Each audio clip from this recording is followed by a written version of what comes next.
that's a tremendous looking trophy. Welcome to the number one PlayStation podcast in the Oceanias. My name is Dylan Blight, and joining me this week, Ashley Hobley.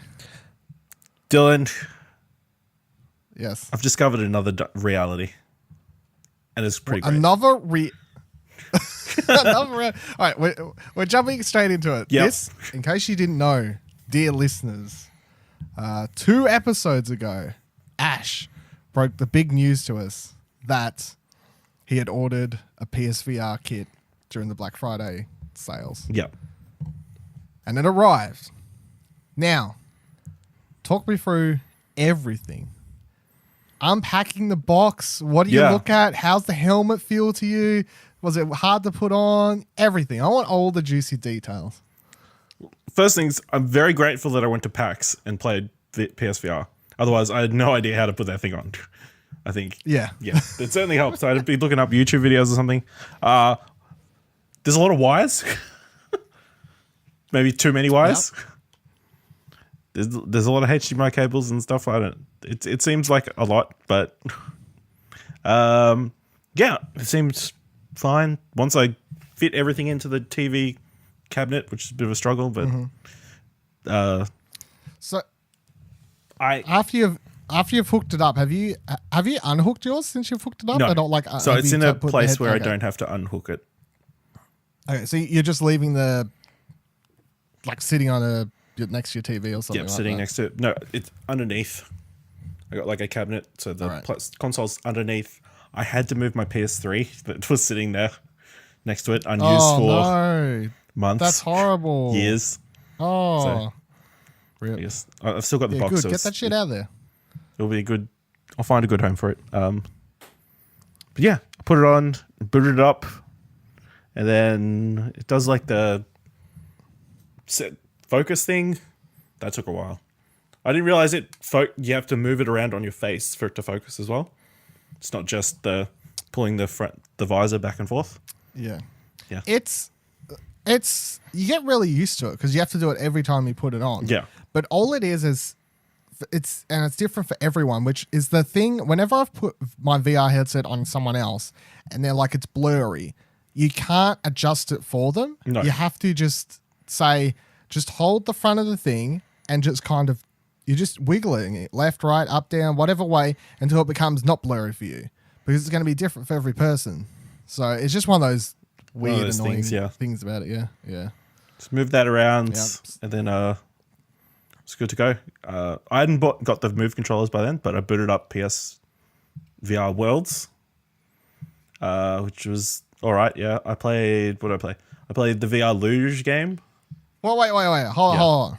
Cause before we get to the games, I remember I had my first, oh my God, this is great moment at the start because that was the first thing I played back in the day when it came out. And I remember waiting for that menu to load up and you just have cool. Like all this star pixel dust and whatever else. Stuff, shit. Yeah. And I just remember that alone. I was just like, this is awesome. This is the future. I hadn't even played a game yet. So no, yeah, the menus are cool. Even like seeing it look like it doesn't look great looking at the like PlayStation 4 menu when you're in the VR. Oh, look. It looks a bit, I don't know, like a bit lower res or something. But I mean, for sure. If you didn't have a TV, I think you'd get away with probably just using the PSVR to play regular games, I think. I wouldn't I've watched a movie in it. You've watched a movie? Yeah, because they had that whole you can watch 3D movies like 3D Blu-rays in it, and like the 3D will work. Oh, okay, yeah. In VR kind of thing, if that makes sense. Like it's not 3D flying around you, but the virtual TV is acting like as if it was a 3D TV. Yeah, so it's hard to explain, obviously, to people who haven't tried VR. But once you know kind of what that virtual screen looks like, it's like imagine that's suddenly a 3D TV. Yeah, I watched How to Train Your Dragon 2, and obviously it didn't look as good if I just watched it on my normal TV. But at the same time, I'm like, well, fuck, if someone in your house has claimed the TV and they won the Roxas paper ballot and you're like, oh, fuck, I really wanted to watch a movie. It is a screen, Yeah. It is a screen. And we'll get to it, but I did check out some videos in it. So, yeah. I have done the thing sitting next to people watching TV while I was playing VR, just in my own world next to them. Yeah. No idea. They have no idea what's going on. Yeah, it's the weirdest. Yeah. Anyway, your PSVR worlds. Yep. Did a couple of luge tracks. It's fine. Nearly made me throw up. I'm so No, jealous. I didn't get any motion sickness at all. It was surprising, I think. Because sometimes I get like sick in the car and stuff. Yeah. Like in the passenger seat. Yeah. Like, then I tried the, what's it called? The other one that you can play with the controller, Danger Ball. It's like VR Pong. Where you sort of like head the ball back and forth. Then I think Soccer. It's fun. I mean, I do want to go back and beat all the challenges. I think there must be a trophy or something attached to it. But then I played around with some of the VR apps. I think I can't remember what it was called, but there's like some sporting ones. Like they have shot some sporting events in VR, but it's only like highlight videos, so it's a bit choppy and that sort of thing. But it's pretty cool. It's like you're really there at the sporting event, so that was pretty cool. And then saw our good mate Buddy Watson hooked me up with a good price on some VR PlayStation Move controllers. So the other day I played. I went back to PSVR and played through the Heist, the London Heist. Yeah, that was pretty good. The story and everything. I don't know whether it was just how I set it up or not, but I don't feel like it was accurate enough with the Move controllers. It didn't feel like in that shootout where you're trying to get a diamond, like I was struggling. Yeah. I couldn't touch the freaking keypad. I kept hitting different buttons and then dying and then trying to enter the code, and then the code is automatically regenerated to a different number. I didn't realize.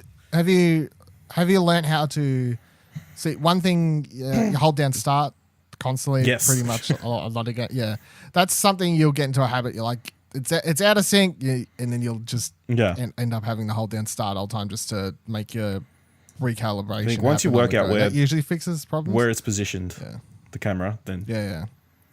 My thing with the London Heist for you is you played Blood and Truth at PAX. Yeah. And we're like, this just seems like a gun shooty, blah, blah, blah, blah game, which I trust your word and say, and I'm just assuming they had a really shitty demo on display for that. But do you think now that you've played the London Heist and got an idea of more what I was talking about with the character stuff and all that sort of stuff, that Blood and Truth interests you more now, knowing that stuff's probably somewhere in that game, but you just didn't get to see it? Yeah. I'm more keen for it now than I was before. Like seeing that scene where they're sort of fighting right in front of you, and that was pretty cool. Just it felt real, which is probably when you start that game. I can't remember exactly how it starts, but at some point there, where I think you just open your eyes or something like that, and there's just smoke around you in that room. And you're tied up, and you just hear a voice over to the left or whatever, and then that big dude just comes up. He's like, "Oh, mate, where'd you put the fucking diamonds?" Like, all that sort of stuff. And it's like, holy shit, this is So that was because that was the first thing I played with character models, up in your face, and you're like, oh shit, this is. That was the other thing. Yeah, you're scary. It's not right in front of you as well. Like that was the first big time where I've like turned my head and there's like more scene. Mm-hmm. So that was pretty cool. Yeah. Then I played through Batman Arkham VR. That's freaking cool. Yeah. You're Batman. I'm Batman, cool. Just putting the suit on, looking in the mirror, doing the hands. Did you play it standing up or sitting down? Playing standing up. Okay, good. Because there are some games with VR where some games I play and they say you should play it standing up, and I've found for some that's like sitting down doesn't really matter. Batman is definitely a game where you should play it standing up. Yeah, makes you feel like a badass. That ending though, you get to the moment, freaking hell. Yeah, I know. like did you get that thing? Go. They did some of that sort of thing in the actual Arkham games, but the way it ended, like you look at what's set one way and then everything changes in the background. But yeah, it was cool. Did you get that thing that I've talked about a couple times before on like different podcasts, where at some stage you stopped looking down at your utility belt to pull out your batarangs and stuff, and you just did it? Yeah. Yeah. Because you've told me so many times you can just do that. that it's probably just osmosis. So, you didn't have the mind click, but yeah, just like it's grabbing weird the ammo and exists. the heist and stuff. Yeah. You don't need to look. It feels weird. Yeah. Just like reach down. It's there. They're batarangs and I've got a grappling hook on my belt and stuff. Yeah. The part where you go down the elevator and you get the mask, put it on, all sorts of stuff. Music's playing. Like I'm Batman. It's pretty cool. Do you have to play it through several times? It feels like it. So I haven't gone through. I wanted to go back through and get all the collectibles because the collectibles don't show up until you finished after it. you beat it. Yeah. So I don't think there's. I looked it up to make sure there was no secret ending or anything like that, which I don't believe there is. It's just it's implied trophies and stuff. It's like a hallucination or something. Yeah. Here's the thing for that game, the Batman Arkham thing. If people haven't played it, and because you can't explain what it is without spoiling it, which is the problem. Yeah. But that game has a big storyline in it for the rest of the Arkham games. And I feel like a lot of people are just that don't own VR and probably just assume it's a Batman. You know, it's just it's a side story. No, it doesn't really matter. It continues Something the like story that. of. Yeah. Yeah. It's basically Arkham 4, kind of Arkham 3.5, I guess. It could even be 2.5. Yeah. Yeah. It's interesting. But and then interesting. I loaded up Beat Saber. Damn. Here we go. It's really great. I mean, it's just slicing blocks. It's very cathartic. That's why Fruit Ninja was such a big deal. Yeah. That's the one that I felt had the best one-to-one with the move controllers. It felt like it was very exact. And yeah, it's like super fun. I'm not very good at it yet, but I feel like I'm getting better.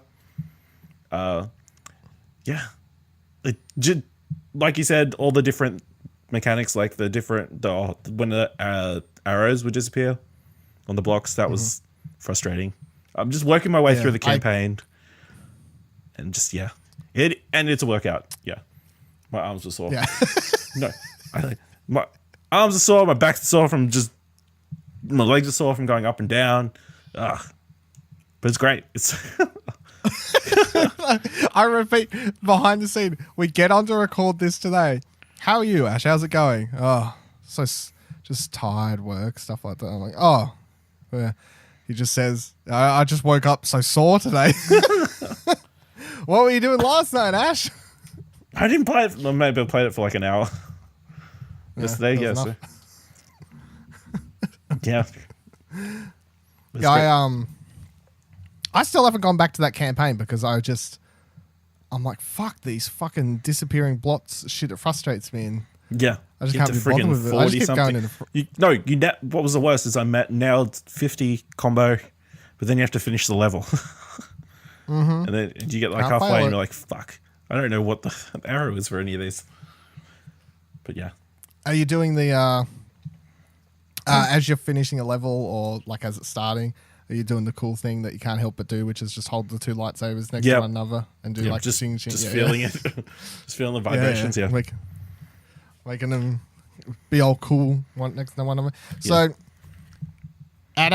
obviously Beat Saber's the only current, like this year VR game you've played.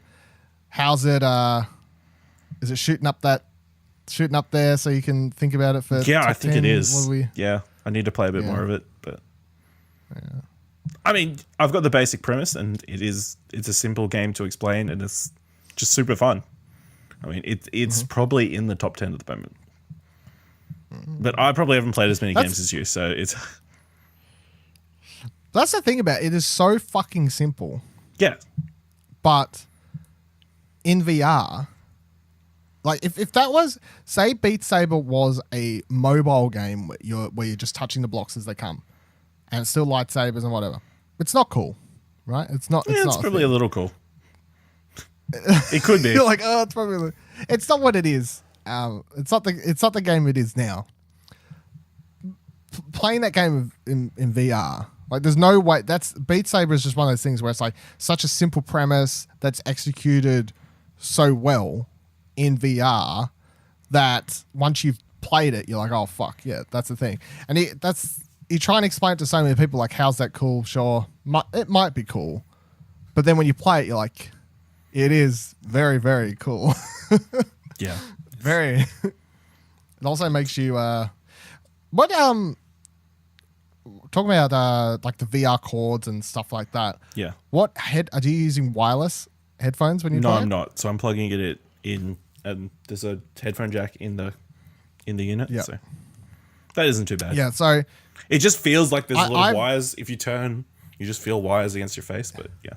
yeah, the amount of times playing Beat Saber when I was plugging in wired headphones that I would accidentally like pull the cord out or like something like that got to a ridiculous degree.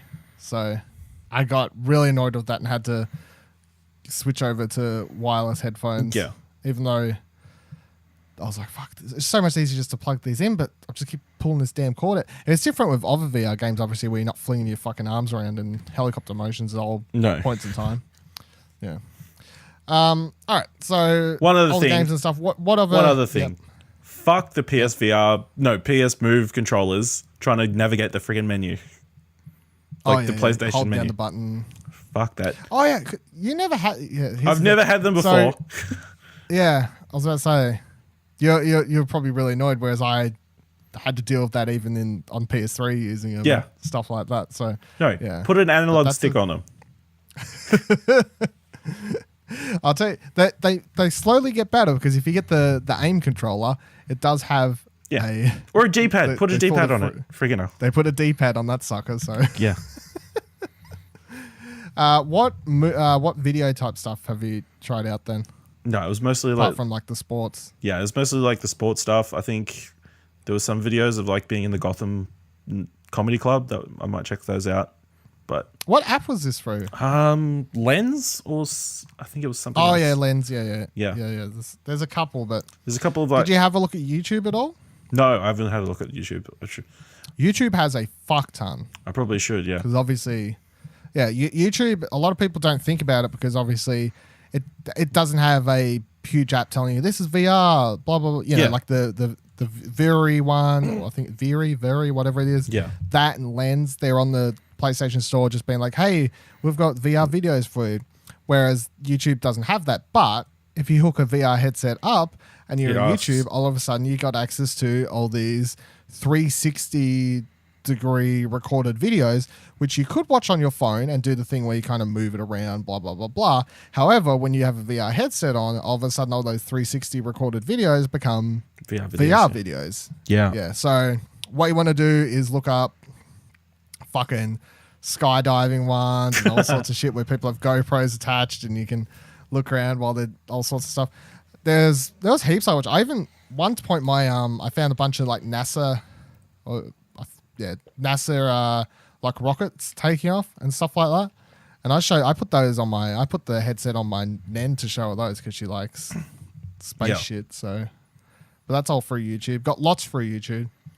When I was looking for your thing before, I also saw you tried out that horrible Spider-Man Homecoming thing. I booted it up, and I couldn't get the move controls to sync.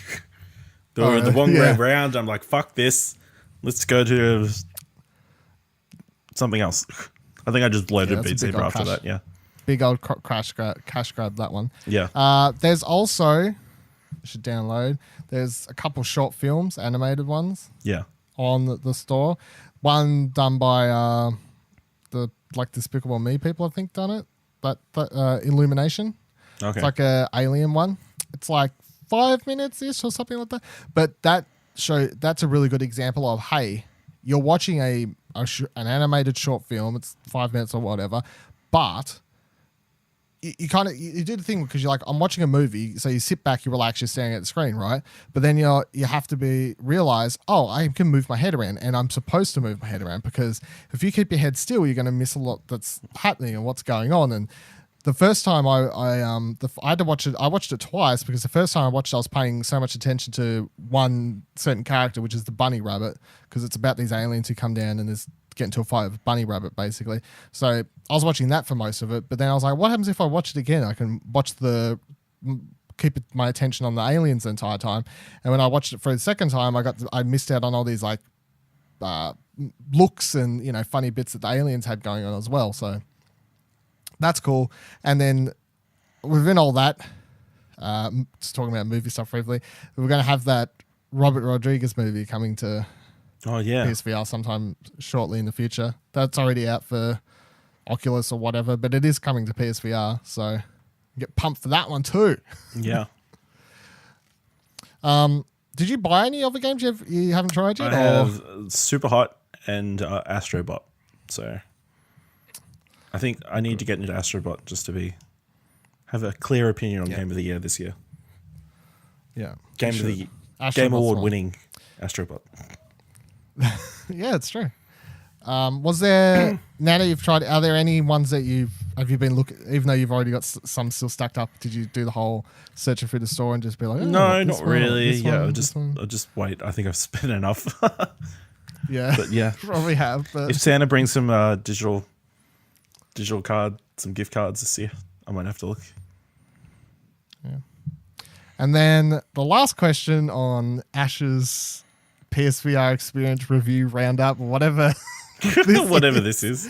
Now that you've finally played, you played it before, but now that you've finally had a good go at VR, tried out a couple other games and stuff, do you think all the times I hype it up and try and say this is great, do you think you're more like, okay, I was under, I don't even know how to word it. Like he wasn't taking it as serious. He wasn't really as cool as it'd be. Like, do you think you're way more interested in VR now that you've actually spent more time with it? Yeah, probably. I mean, of course, it's always easy to be interested into something when you can actually play it. So, but yeah, you probably might have hyped it up a little bit too much, but not by much. Fuck off.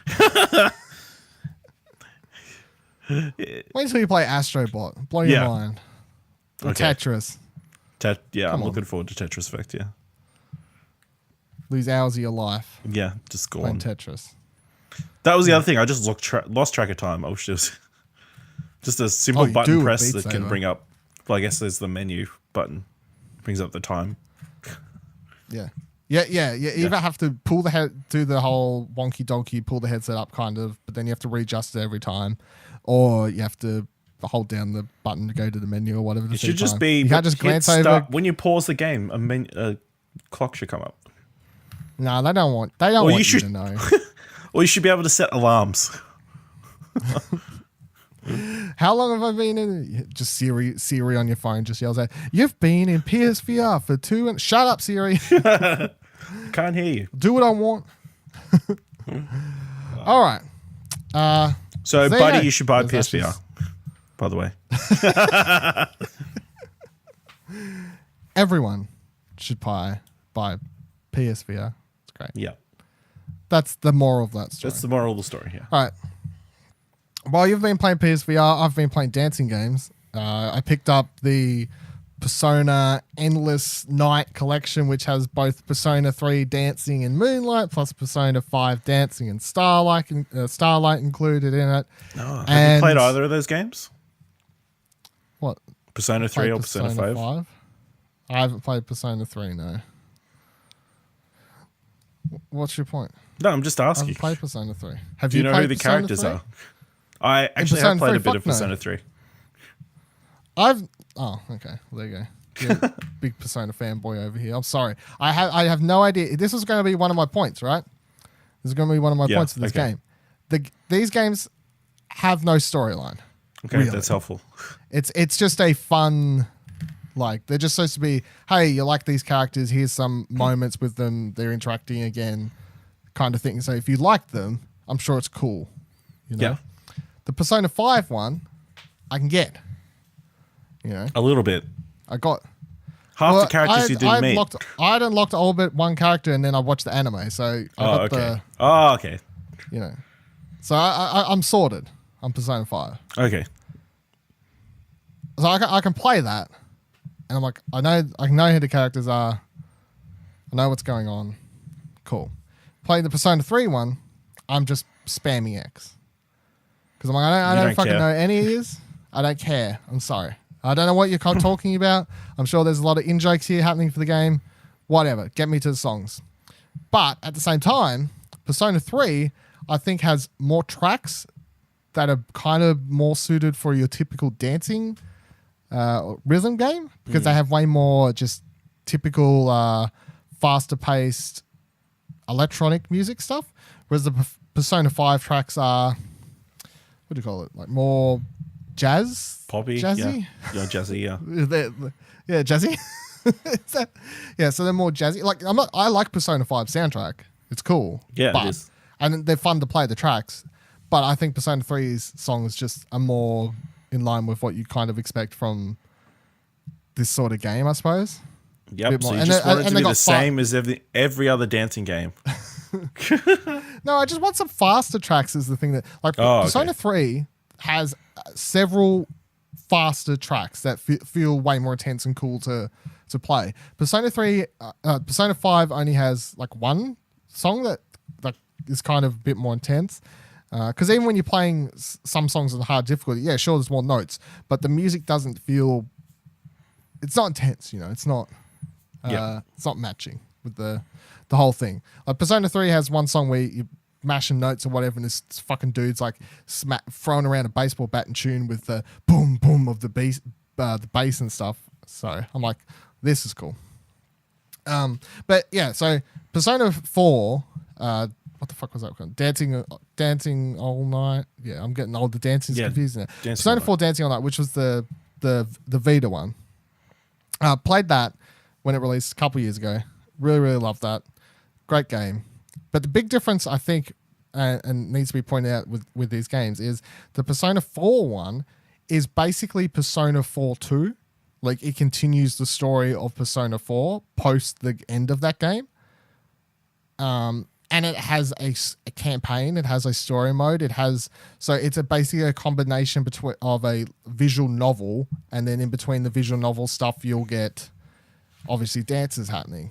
And it makes sense within the story because it is set after Persona 4, and then you get invited by Rise to like go do this dance competition thing that she's doing or something along these lines. You know, so it all makes sense. Yep. And then at the same time as they're training to do this dance competition in real life, they get dragged back into the TV world in Persona 4 and they have to dance battle monsters, which of course is a little bit silly, but at least it all ties into the story somehow. It makes sense, and you have a story, you have character moments and all sorts of these things happening. Yep. Persona 5 and 3's dancing story is nothing. The game starts... You're in the Velvet Room. They have each game's version of, like, Persona 5 has the twins in it. Persona 3 has some woman who I don't know, but yeah, we don't know. But I mean, they're Velvet Room people. You know, that game's version of whoever is there, I guess. Yeah. And they're like, hey, we brought you down here. We want you to do a ballroom competition. You're not going to have any memory of this once you let you leave. Just dance. Hey, that's it. And then you can play through all the game and not see any more cutscenes. And by cutscenes, I mean, like, you know, visual novel-ish text stuff. I mean, it's voice, but it's just characters standing there in front of you having conversations. Because the only time that happens is every now and then once you complete certain stuff in the dances, like reach a certain amount of perfect notes, blah, blah, blah, blah. It'll say you've unlocked a social link thing, and then you can go look at the social links and you level up each character, and every time you do that, you'll see an interaction between them. It's not a story, though. It's just them talking. That's what I'm saying. It's not really interesting unless you already like the game. Yeah. Is the thing. And also, the most odd thing about this game is both of these games were released separately. So I picked up the collector's edition, whatever thing, Endless Night thing, which was $179. Both the games, and it came with a code for Persona 4 for PS4, which is currently the only way you can get that game. They haven't put it up for sale yet. What? Because Endless, the dance game, Dancing All Night? Yeah, like the Vita one. They've brought it over to PS4, but the only way you can currently get it is through a code through the collector's edition thing. So people are selling these codes on eBay for like $40 at the moment, because of course they are. Even though it'll come to the store eventually, because you can't hide. Like I don't know that for a fact, but I'm presuming it'll come to the store, you know, couple at least the down the track PlayStation or something store. like that. Yeah, the PlayStation store. Yeah. So So for $179, I 3 got games. art book thing and 3 games. They are selling both Persona 5 Dancing and Persona 3 Dancing for $80 or $90 separate. Yep. Don't buy them like that. Do not buy them like that. They are not worth the price buying them separately. If you're going to buy them at all, somehow get your hands on this collector's edition thing, because you may be like $179, that's fucking ridiculous amount to pay. It is actually the best way because you get 3 games. But they weren't making that a big deal. In fact, I didn't even know that it was coming with a code for Persona 4 until a couple of weeks ago when I saw the trophy list pop on PSN profiles for Persona 4 coming PS4. I was like, oh, what the fuck? That's interesting. Google it. Oh yeah, there's going to be a code in the collector's edition thing. Okay, that's they went. Interesting. That wasn't even. It's not even on the box. It's just not important. Apparently Surprise. Not. Yeah. Didn't see it coming. That's a horrible pun. So I saw overall, they're PSVR enabled. Yeah, I'm not trying it. You haven't tried it yet? So all it is you can. There's certain stages where you can explore the different characters' rooms, and in the rooms you're supposed to find these like hidden cards, which people find it. But it's all it is basically you can do that in VR. You can search people's rooms in VR. Yep. In other words, it is not worth You can search your teenage VR. girls' rooms in VR. Yep. Yep. Yeah. Okay. That's the one. Yeah. I'm sure there's an it's audience fucking for it. atrocious because they have it as a giant, well, not giant, but they've got it like a symbol, of course, on the box, like PSVR content included and stuff. It's nothing. It's nothing to write home about at all. It's content, so they're not lying. Fucking disgusting. Rise of the Tomb Raider's got more VR content. I mean, it does. It's got an entire fucking like level designed in it where you can walk around and all sorts of things. They didn't say a lot of content. It's not good, is what it is. I sound really down on the game. I like the game. However, I just feel like it's missing stuff. It's just missing a lot, and it's really weird, and it's just nothing like the Persona 4 one, which it was a that's what I'm saying. It had a story and a campaign. It's because it made sense for them to these do games, a dancing game. Because one of the characters is like a pop star, games, right? Hey? One of the characters in Persona 4 is like a dancer. Yeah, that's what I'm saying. Like that's why in the story they visit them. So that made sense. Nobody in this 3 or 5 fits that. Dance. No, they explain it by saying, hey, while you're in the Velvet Room, just picture yourself dancing and your body will, like they give away, while you're in the Velvet Room, you'll suddenly be able to dance really good or something along those lines. So that's how they get away with that. Is Igor just sitting there in the corner watching you dance? No Igor. Interesting. No. I got an Igor mask that I put on Morgana and it was creepy as fuck. Yeah, that would be. You like Persona 5 though? Do you have any interest in playing the dancing? Not really, not from what you said. No. Yeah, it is literally, hey, do you like Persona? Yes. Do you like the music? Okay, you don't play this. Hey, do you like Persona? Yes. What do you like most about it? The combat. Yeah, don't play this. This is just, you have to really want to play it just for that little bit more of interaction between the characters. Even though it's nothing substantial, it's just just chit chat of nothing. You have to really love the characters that much to want to play it, or you just like the music enough and you like music rhythm games, which is why I'm playing them, because I like music rhythm games. I like Persona 5. If anything, playing the Persona 5 dancing thing makes me want to go back and actually finish Persona 5. Yeah, do it. Yeah. Well, here's the thing about that. If we wasn't doing the Explosion Network, I guarantee I would have finished it. Along with other games, What were you doing last week when you had like a whole week off doing nothing? Absolutely nobody around? I played 0 games. Yeah. I made it, yeah. It's horrible. See, I know. I don't know. How can I live like that? I don't know. Yeah, I don't know. Persona 5, it's a beast. It is a beast, yeah. Yeah. But but it's making me want to get back to it next year, maybe. I'm thinking about it. Maybe Thinking about making a thing. But I mean, that's what I'm saying. Like I watched the anime when I knew with it the other year 2 years ago. No, a year and a half. Whenever it was last year. Oh fuck. Yeah. Yeah. What February? February last year. Yeah. So yeah. When I got to a stage late last year where I knew I wasn't going to finish it, I just looked up how it ended. Of course you did. You do that to everything.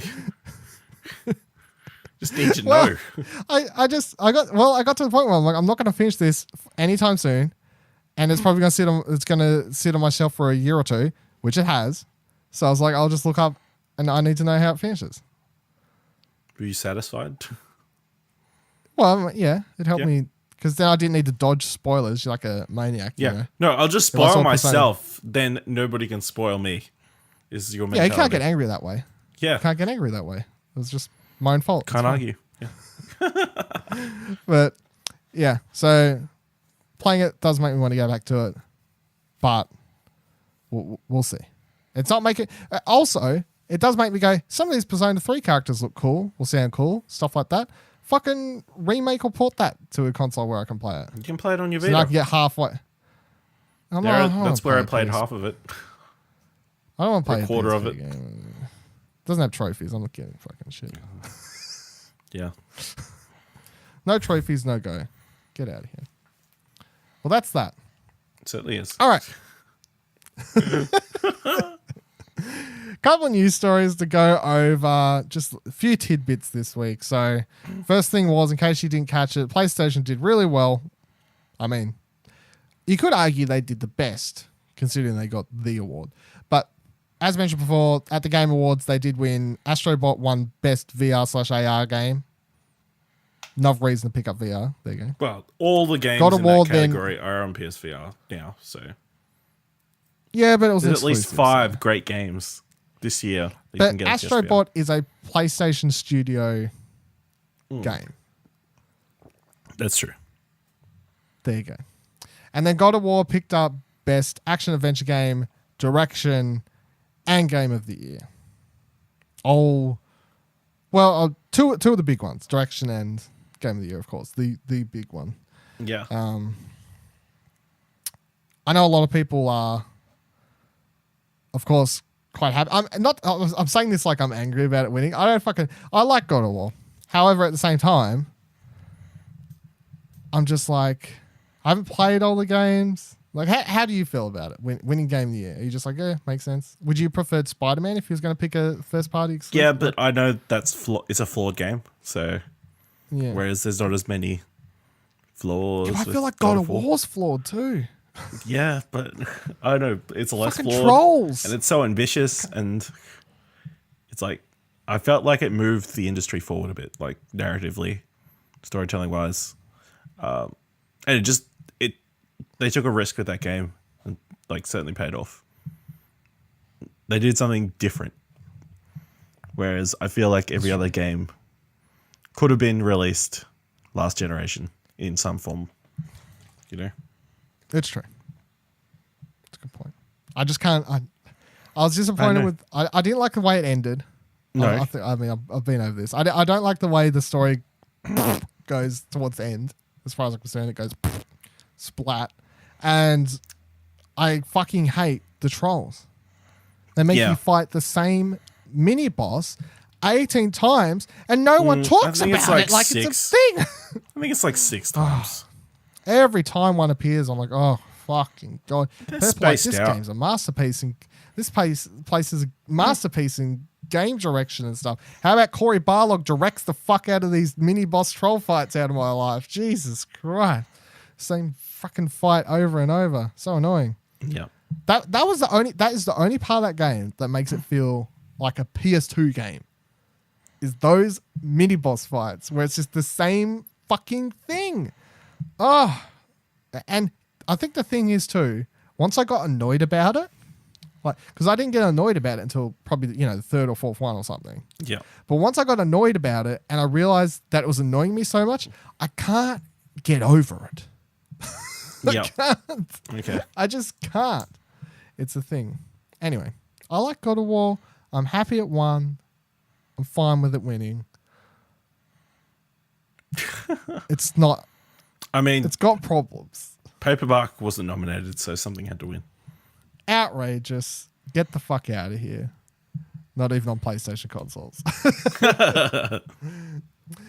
So the biggest PlayStation news coming out of the Game Awards, though, was that Crash Team Racing is getting a remake. I know I said remaster, but it is a remake.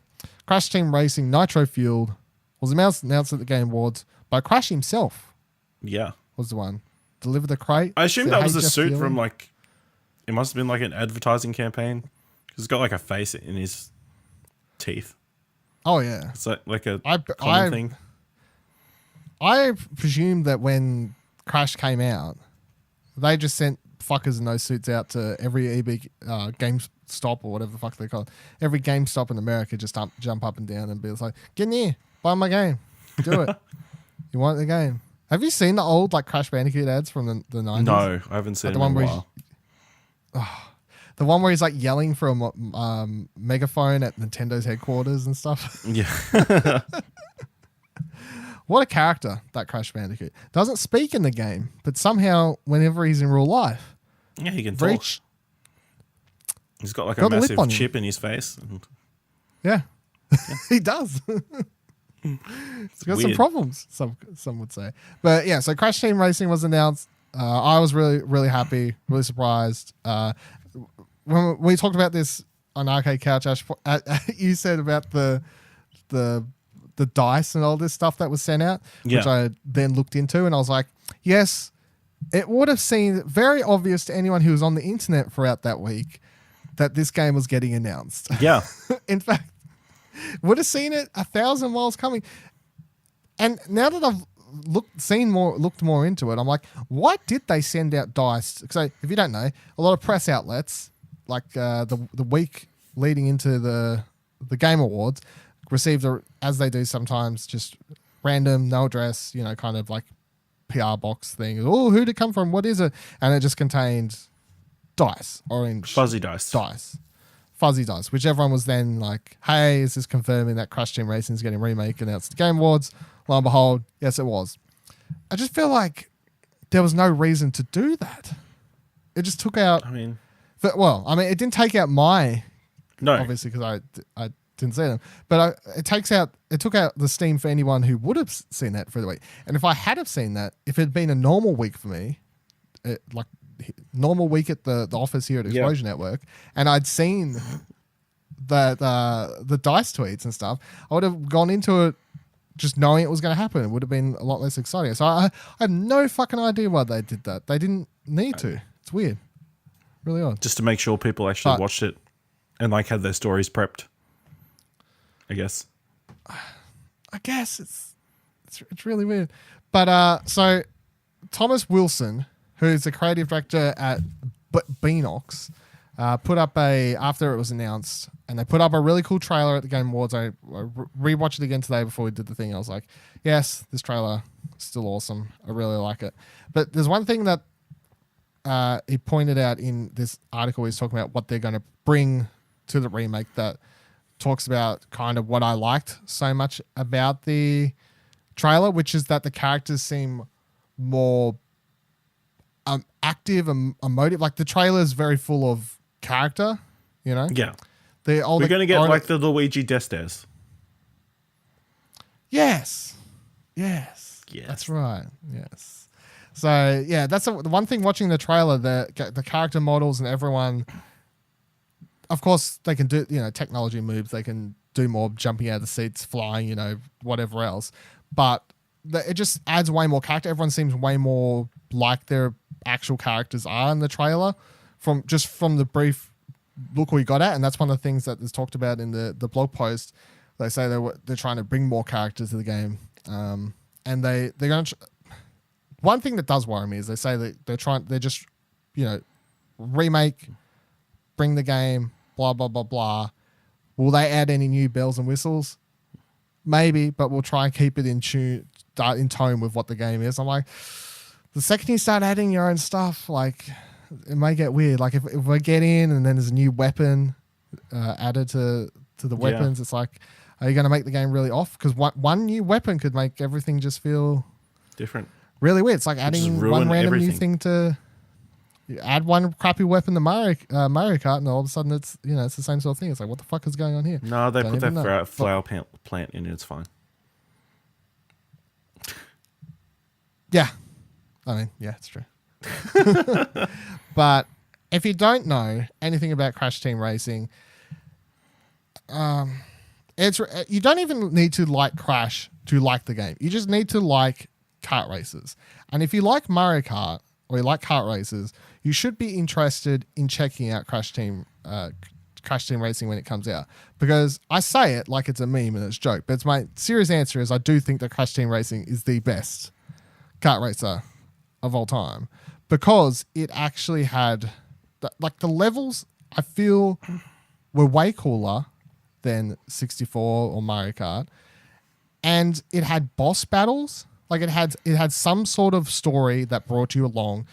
When you play for the story mode, you have this semi-open world and you can drive around in it, and you had to drive up to like level things to enter them and battle with them. And then each section's locked off, and after you've completed all the levels and got enough gold cups, you'll be able to fight bosses. And by fight bosses, I mean you have to race them. But overall, it just feels like much more of a epic campaign. Whereas, of course, Mario Kart is you just do Grand Prix, Grand Prix. It's just races. There's no character to it really. Yeah. Yeah. It's just races, which you can do in Crash, of course, but there was something more to drag you through the levels. And then you could replay levels like you could in the normal Crash Bandicoot games after you've beat them. Time trial relics. All extra. I think there was another relic for something else, but there are reasons to replay levels to try and get 100%, 120% or something, whatever it goes up to, ridiculous number. That sort of stuff. There was, I think there was a bonus ending. I'll have to double check, but there was a lot more to it, and it also feels really good to play. It has all the great karting elements down packed. It has all cool weapons. It has drift slide power-ups things. It has shortcuts. It has everything you want out of a kart racer. And it's really cool. And if you haven't played it and you don't like Crash, you're about to, because you're going to play it because you like karts. And you're going to play as a cute little polar bear or a tiger, and you're just going to forget about Crash. And be like, oh, I love this polar bear racing game. It's great. The other thing that dropped today was Kingdom Hearts 3 put out another trailer, in quotation marks. I don't really know. So yeah, it's a video. It's really weird. It's cool, I guess. So what it is, it's the new song that's going to be opening Kingdom Hearts 3, the Hikaru Utada and Skrillex big collab that was announced a couple of months ago, that they were going to be doing because of course done all the songs previously for Kingdom Hearts, the opening songs, and now Skrillex has teamed up and they've got this big bombastic techno-filled thing. Not to say, I mean, Kingdom Hearts 1, they're all techno-filled really, electronic music. But it's about a 1 minute 50, it's just shy of 2 minutes, and it's just it's just how the game opens, I guess. It just looks like a CG thing. Looks like somebody's got some lightsabers. People are teleporting around. I don't know. I don't know if that's gonna how it's open. That's how all other Kingdom Hearts open. No, they don't. Ridiculous video like that. Yeah, they do. Have you looked them up? No, it's just like a fun training montage or something. I can't remember. It's been a while. Go look up the opening after we finish this. Watch the opening video clip for Kingdom Hearts 2. All right. Yeah, because it's like, what the fuck is going on here? There's a bunch of characters you've never even seen before. What is happening? Yeah, there's some bald guy with a goatee. Yeah, well, that's that looks like the big bad, probably. Ansem. Is that Ansem? Bad guy. Yeah. No, Xenoheart. Yeah, Xenoheart, sorry. Look, my Kingdom Hearts lore is C grade at this stage. When I was in high school and there was only 2 fucking games, A plus, Ash. Yeah. Then they made another 30. Yeah, and none of them ending in a 3. And I grew up, got jobs, all sorts of things that distracted me from being able to keep up with my. You couldn't buy every single DS and mobile and a Vita and a. Yeah, well, that was the thing. Yeah, I didn't even have a fucking DS when they put out. They put out the Dream Drop Distance. I'm like, get out of here. What am I gonna do? Put a fucking outrage. But I liked what I saw. It looks pretty. But I think, what do you think of the song? Even though you don't get to hear the full song, you're just like, oh yeah, it's fine, whatever. I mean, it's not up with the other two. No. Although we might. That's my thoughts. It might grow on us, but it's not. Yes. Yeah. But it's no simple and clean, but nothing ever will be. I feel is the thing. I think I like Nothing Sanctuary will more. ever be. Oh really? Yeah. Oh, shit. I might have to go back and listen to Simple and Clean. So. Okay. Yeah. Well, I didn't hate what we hear here. You know, it's not like I'm like, oh, this is atrocious, turn it off. And I haven't heard it in its full yet. I don't know if it's on Spotify yet. I know they put a link, you know, buy the song Sony Music or something like that. I might have to look on Spotify to see if it's up. At the same time, I'm like, do I want to listen to it out of context? Would I rather just hear it properly, like within the context of the game and the clip, of course, and everything? I don't know. Maybe. But then, yeah, maybe if I hear the full song part of the game, I'm wondering how long the song's going to be. If this is a short cutout clip of the opening video and it's nearly 2 minutes, I'm like, is the whole fucking song, is the opening video 20 minutes long? Holy shit, maybe. We'll find out, I guess. Did you find it? Did you Google? No, it's not coming on Skrillex. There you go. Yeah. Page. They've probably got it under lock and key, must pay for it if I listen to it type scenario. Oh well. All right, let's move on to hashtag every trophy counts for a couple trophy lists, and then we're going to end it. Shortest episode of Platinum Explosion in 10 years is what it's going to be. Quick note on those Persona dancing games. They are easy plats as long as you're not terrible at the game. Like, I feel like I could say they're easy, but at the same time, I could say that, and then someone who's terrible at music rhythm games would be like, this is the hardest platinum ever. Okay, yes. They're easy if you're just, as long as you're okay at music rhythm games, they're easy plats, because you don't have to 5-star every level on the hardest difficulty or anything crazy like that. The hardest thing you have to do is like 100% and get the highest rating on one song, but you can do it on easy. And then other than that, the hardest of a trophy would be you have to get 50% perfect notes on a song on hard, I guess, but it's only 50% notes. I don't know. I don't feel like it's super hard at all. Then we got 2 trophy lists popped this past week that I thought were interesting. So at Sundown's trophy lists are up. And this was a game that we just saw over the weekend, part of the Kind of Funny showcase. It's a 4-player or more or less? 4 local multiplayer. I feel like it's 4 players. Yeah, 4-player multiplayer where you play as characters who can go invisible and then you have to kill each other. Is basically the premise, right? From what I got, what I can gather. Stealth game, action game. But yeah, so it has a platinum. It's 1 platinum, 7 gold, 9 silver, 4 bronze. That's some good numbers there. Only 4 bronzes. Sounds great. And there's not really that many trophies that seem too hard. You know, there's a bunch of stuff for completing training challenges and stuff like that, which could either be part or just follow YouTube videos when someone gives you tips for how to do some of them. But one thing that trophy lists pointed out to me that I didn't know about was it's actually going to have online this game, which is good because most of the time we see these games that are touted as local multiplayer, and of course they'd never have online multiplayer, and that kind of fucks us here at the Explosion Network, where we're all completely located in different locations of the universe. The world, yeah.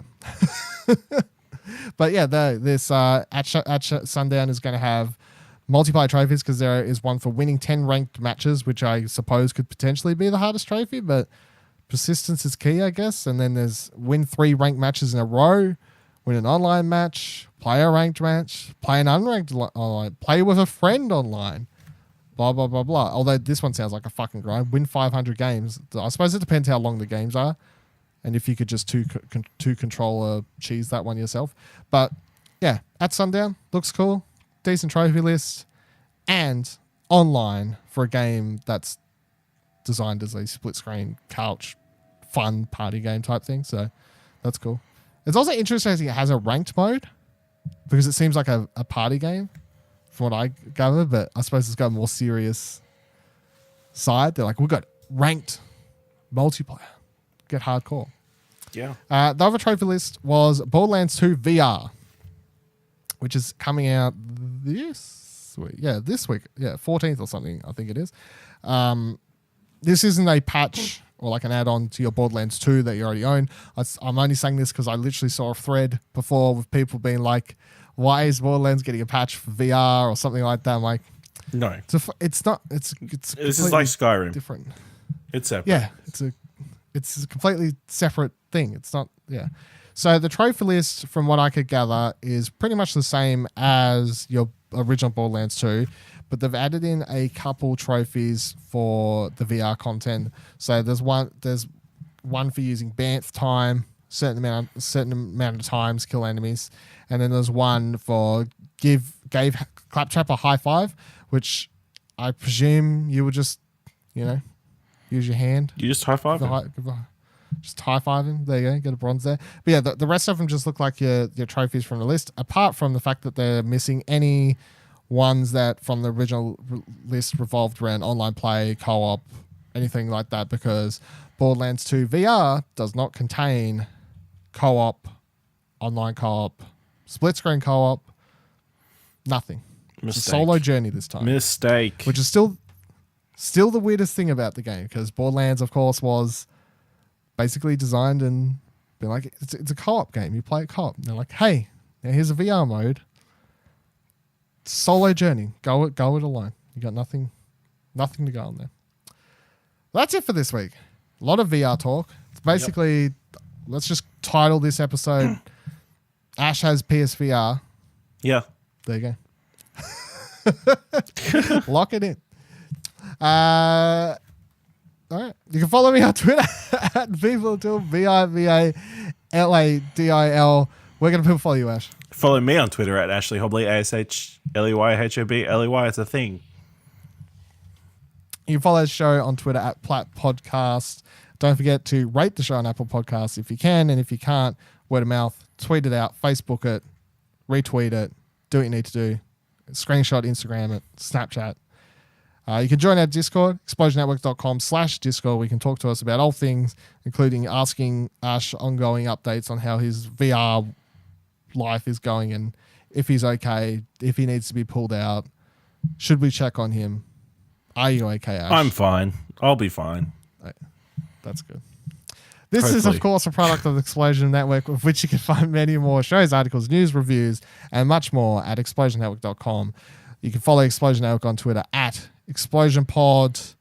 Until next week, Banff time. It's a merry time of the year, and it's also a great time to start celebrating the best that 2018 had to offer from movies, games, and much more. Starting from the 24th of December through to mid-January, we'll be uploading top 10 lists for video games, movies, TV, music, and online media, with special episodes of Top 5 to break down the top 5 of each separate category and why we picked them and what we love about them. We'll also be releasing some more specific categories within each of those, like top 5 songs to pair with our top 10 albums list, and discussing those on a separate bonus episode of top 5 as well. Then we'll have special end of year episodes of Arcade Couch, Platinum Explosion, What Do You Want to Watch, and Early Late Nights, along with a bonus Bevan Beats to give you a plethora of best of 2018 content to listen to, read, and peruse at your own pleasure. Stay tuned to explosionnetwork.com/best of 2018 and our social medias on Twitter at ExplosionPod and Facebook.com/ExplosionNetwork to make sure you don't miss a thing. Happy holidays, everyone. So in Beat Saber,